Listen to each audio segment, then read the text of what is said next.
बॉलीवुड अदाकारा परिणीति चोपड़ा और आम आदमी पार्टी के रुकन और भारतीय राज्य सभा के कम उम्र तरीन रुकन राघव चड्ढा की मंगनी की तारीख सामने आ गई।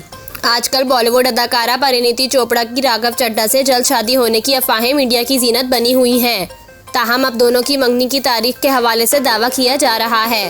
भारतीय मीडिया रिपोर्ट्स के मुताबिक 10 अप्रैल को परिणीति और राघव चड्ढा की मंगनी होने का इम्कान है। रिपोर्ट्स में कहा गया है कि 10 अप्रैल को परिणीति और राघव नई दिल्ली में एक निजी तकरीब में मंगनी करके अपने रिश्ते का बाज़ाब्ता तौर पर ऐलान करेंगे।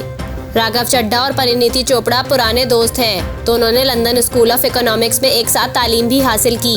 अब सबको इन दोनों के रिश्ते के बाज़ाब्ता ऐलान का इंतजार है। दोनों को गुज़िश्ता दिनों कई बार एक साथ होटल में भी देखा गया, जिसकी वीडियो सोशल मीडिया पर वायरल हुई थी।